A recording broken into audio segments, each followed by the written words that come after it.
Okay, so today is our extra session. I went in and graded your practice quizzes. I only, so actually, let me pause. First of all, you received a grade for completing the quiz if you completed it. That's all I'm asking you to do for the practice quiz. So I didn't want anybody to stress too much. Luke, you're killing me. That looks so good right now.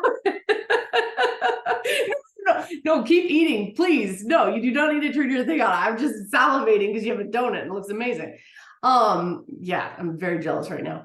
So I did not grade the practice quiz for accuracy. I did go back and review your written work if you had uploaded a copy of your written work, and I did provide feedback on it. If you go to get to the feedback, if you go into the assignment folder that you submitted the assignment under, you should see your feedback there. And that's where you'll be able to see what I wrote. And so I wrote on the file that you submitted. Again, PDF, it comes through very nicely. If you submitted an image file, then things are kind of weird, okay? But go ahead and go back and look at the written work that I wrote on there. So if you made a mistake, I wrote out like what your mistake was. You know, I wrote the corrected work. I am going to go through some problems because they were sort of universally missed, and so I want to go over those. And then we'll get into what will we do? What will we do? Whatever you have questions, right? So that's what we'll go over. So any quick questions before I start? Anything that's come up between yesterday and today?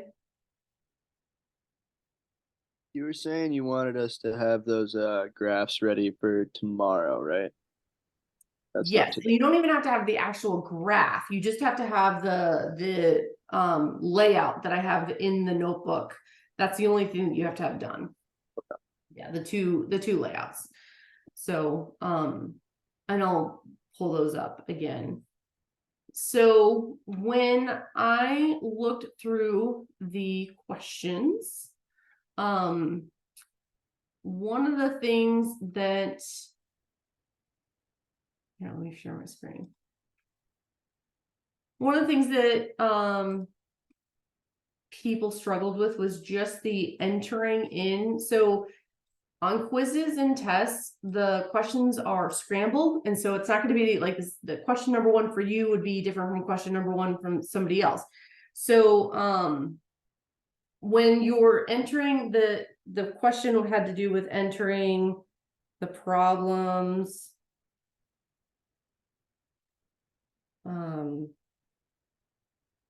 Right, like it just wanted you to enter that into the box. And one of the common issues I saw was when students were entering it, the square root like went over a whole bunch of stuff. Make sure when you're entering something like this in, you press the button, and when you are done with your square root, you're going to want to press the right key. So, you know what? Let me just show you what I'm talking about. So this is the problem I'm talking about right here. Again, it's different for everybody, but when we're down here and entering this, when I click into the box and it gives me, I want to do this square root, right? And I want to put the number 3. So in order to get out of that, you'll want to make sure you press your right arrow key, and then you see how it's not highlighted anymore. So some people got that wrong because they just kept entering underneath that square root symbol. So if I went to it and then I did comma, and then I wanted 1/2, and so you can see how that square root sign is just continuing. We don't want all of that underneath it. So that's just, and those are really easy errors to make. So again, when you're entering that, using those symbols down at the bottom here, once you're done with whatever needs to be contained in there, you want to press that right arrow key, and that will get you out of it, and you can see that it's no longer highlighted. Okay, so that was just an issue that people were having.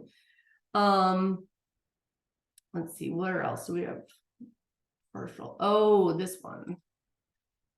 Let's see.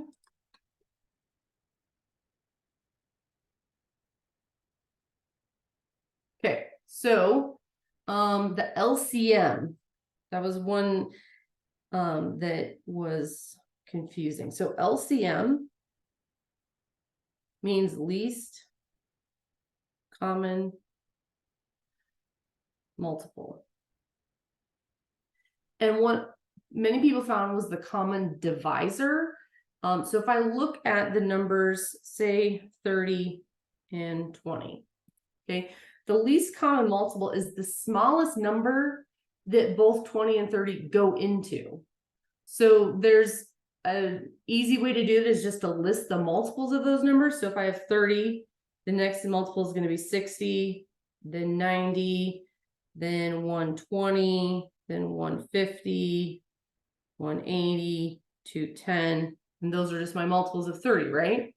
If I look at 20, I've got 40, 60, 80, 100, 120, 140, 160, and these just keep going. So if we're looking for the least common multiple, we're looking for the smallest number that's present in both lists. And the smallest number present in both lists is going to be 60. So the LCM of 30 and 20 is 60.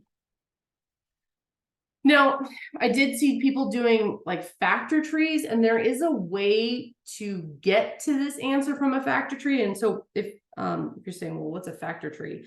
If I look at the factors of 30,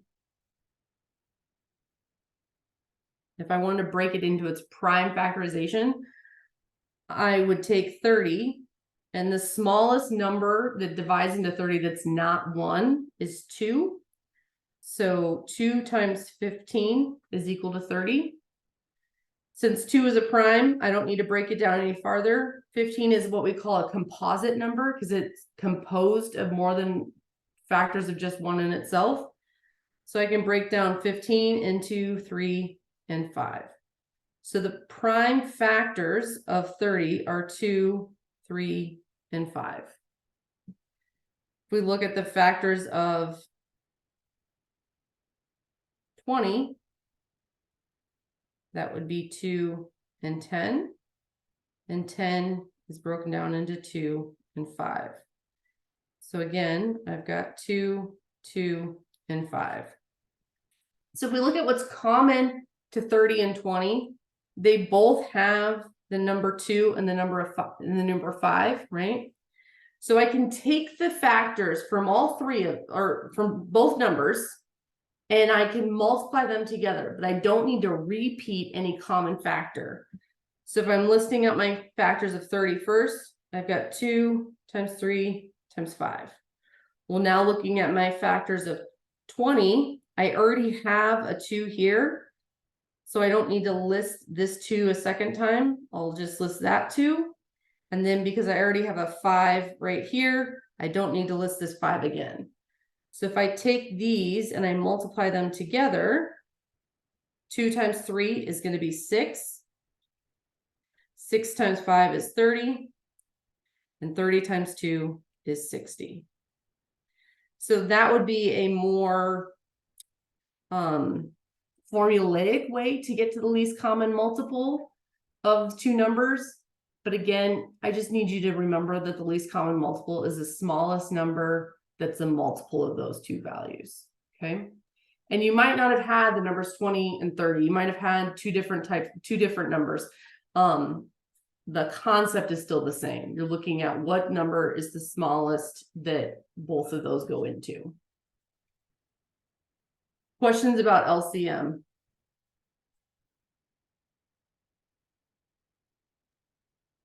I know, I think I did like factoring. What would it be? Like, would it be like least common factor? Yeah, so least common factor, smallest common divisor, or lowest common divisor, the LCD, is a term that might be used as well. It's not really something we're going to see too often. It's more just like anecdotally us discussing factors for numbers. And it's something that is covered in the course before this. And so it's one of the things that we put on it just to see like, what is your familiarity with this? You know, that kind of thing. So let's see. So we got that. This one. So I want everyone to try this next one on your own. You're going to send me your answer in a direct message because I think we all just needed to see it one more time. And I'm going to change up the variables because I don't like the variables they used. Oh, oh geez, okay.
Okay, so remember what I was telling you about when you're dealing with So when we think of this, it's 4a plus 9c minus 8 times, and it's minus the product of 8 times everything inside the parentheses, right? So one of the mistakes that people were making is that we would take this minus 8 and multiply the 5, but we would forget the fact that it was multiplying by another minus once we distribute it to both terms. So one of the ways that we can avoid making that mistake is if we rewrite it as plus -8 times 5a minus 7c. And the reason why I suggest doing that is that it's remembering to take that negative sign or the minus sign, they really mean the same thing, and distribute it to both terms when you're multiplying. So when we do that, we're going to take this whole thing, we're going to multiply each term by it. So I've got 4a plus 9c plus -8 times 5a minus -8 times 7c. Oops. See, I already forgot this negative, the double negative. That's what gets us, that double negative piece. So 4a plus 9c, that doesn't change. -8 times 5a is going to give us -40a. And then this is going to be minus a -56c. So this double negative here makes a positive. So we end up with 4a plus 9c plus -40a plus 56c. Okay. So remember, when we are combining our like terms, we want to keep our signs with the term. So, and we like to write them in alphabetical order. So when I'm looking at this, I'm going to want to keep this together. So I've got 4a plus a -40. Oops, that's a very little zero. 40a, and then using more colors, plus 9c plus 56c, right? So combining our like terms, a's, we end up with -36a. That's a c, that's not an a. There we go. And then c's, 9 plus 56 is going to be 65. So we have -36a plus 65c. So the big place to make that mistake is the distribution of the negative sign to both terms. And that's when we're seeing that, it's hard to recognize that we need to take that subtraction and treat it like a negative. If you did not want to change the sign to plus -8, here's what it would look like instead. You would still have that 4a plus 9c, and then it would say minus, and then 8 times 5a minus 8 times 7c, right? So 8 times 5a is going to be 40a, and then this is minus 56c. So what we're saying is we're subtracting everything that's in there, which means we're taking the opposite sign of everything that's in there. So again, it's that idea of we're changing the sign, we're distributing that subtraction through. So if you kept it this way, we would still have minus 40a and then plus 56c. It's still going to change those signs. I think that that's easier to forget to do that, and so that's why I always suggest making that change right there from a -8 to a plus -8, and that reminds us that we're distributing that negative through and changing those signs. Questions about that one, because it's tricky.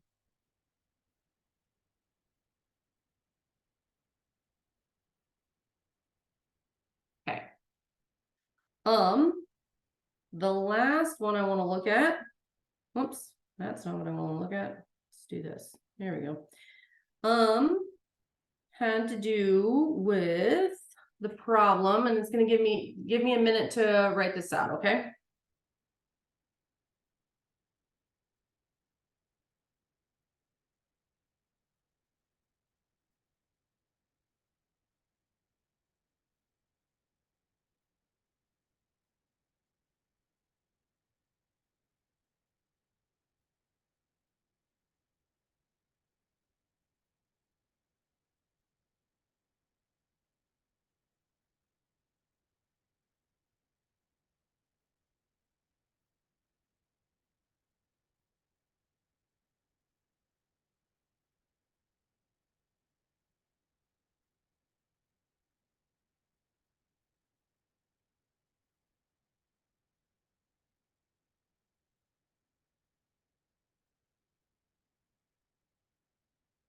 Okay, so this problem says the perimeter of a college athletic field is 100 meters. And then the length is 16 more than the width. Find the length and the width. And they included basically a basketball court as the image. I'm not going to draw the whole court. All we need to know is that it's a rectangle, right? So rectangles have lengths and they have widths, and the perimeter is the distance around it. So if I had a little person and they stood at one corner and they walked the distance around, they would go a width plus a length plus a width plus a length, right? That's the distance around it. Now we can simplify this to say that the perimeter is 2 lengths plus 2 widths. Okay, there's 2 of those that they're gonna walk. Now they tell us what the perimeter is. The perimeter is 100 meters. So we can say 100 is equal to 2 lengths plus 2 widths, right? Okay, so knowing that we're at this step right here, and then I want you to finish this on your own, looking at this piece right here, the fact that the length is 16 more than the width. I want you to use that fact to solve the rest of the problems. So I want you to send me the length and the width. So does that just mean like the total of the 2 widths or the 2 lengths is 16 more than the 2 widths, or is it individually? One length is 16 more than one width. Okay. Yeah.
Okay, so if we're the piece that is key here is that statement I wrote in green. The length is 16 more than the width. So what does that mean?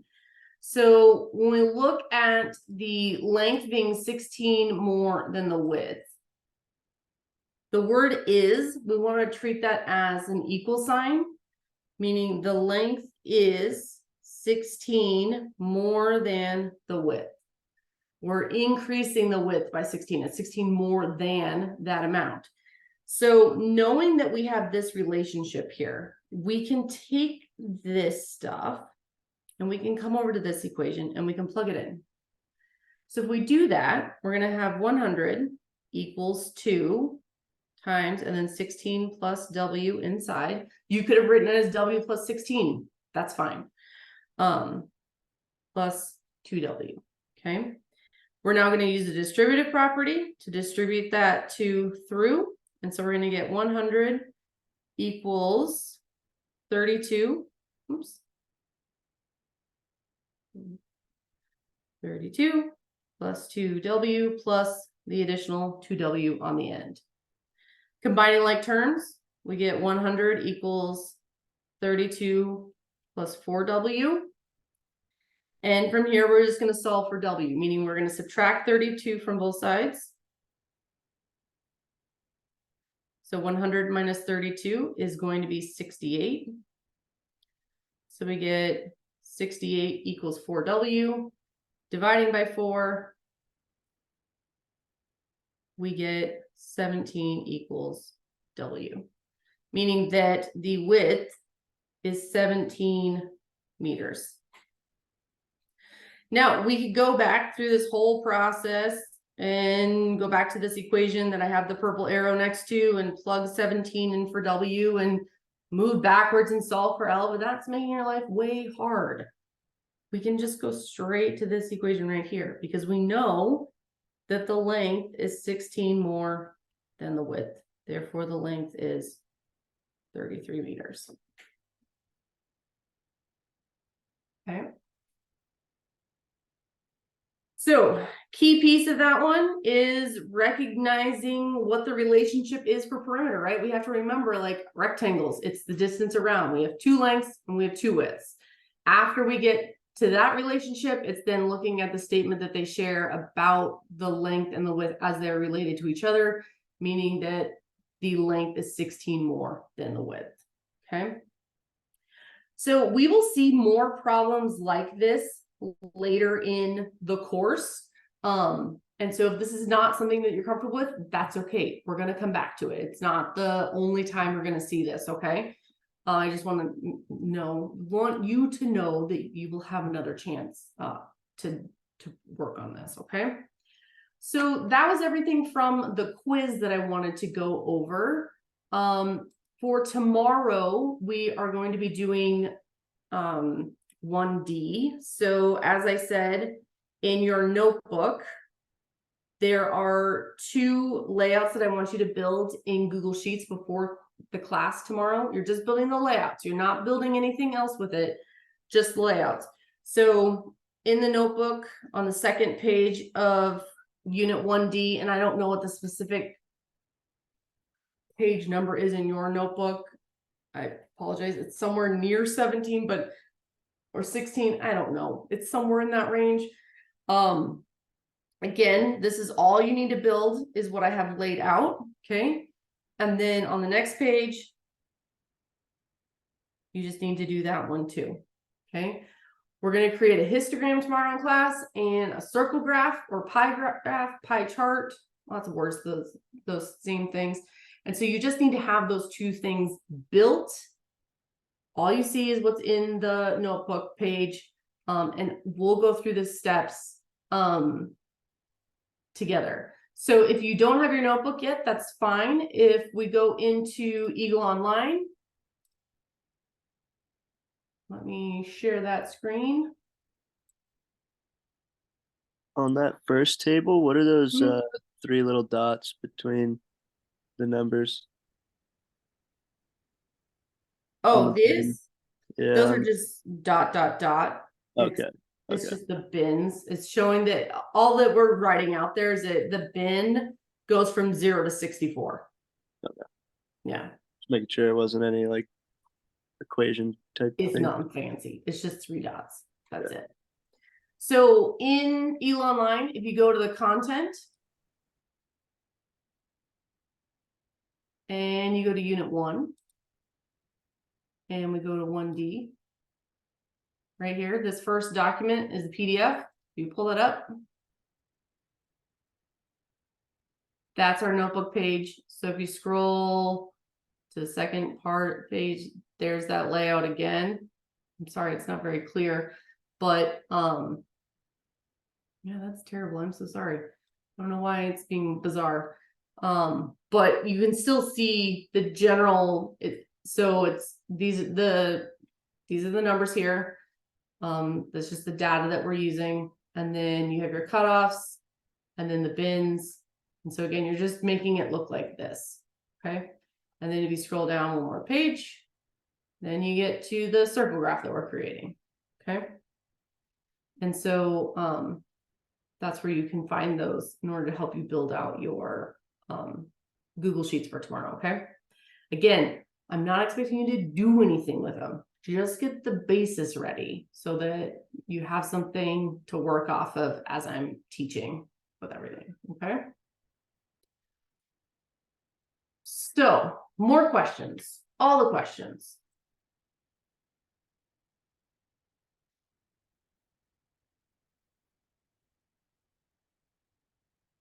So many questions. Hold yourselves back. So many. I don't have any questions. You know, that's fine. Let me make sure before I let everybody go that I got everyone. I always look kind of stupid as I'm like staring at my computer screen. Should see me when I like FaceTime with my family and I'm trying to like get the screen to turn around, and it's never a good look. It's always like the scrunched up face. Yeah, exactly. And it's like 17 chins as you're like looking at your phone upside down. It's great. Okay. I think I have everyone. All right. Okay. Yes. You all have a great day. If you have more questions that you don't want to ask in front of everybody, you can stay on. I'm going to stop recording now, but I'll see you tomorrow. Okay. Manana. Bye-bye. Hey.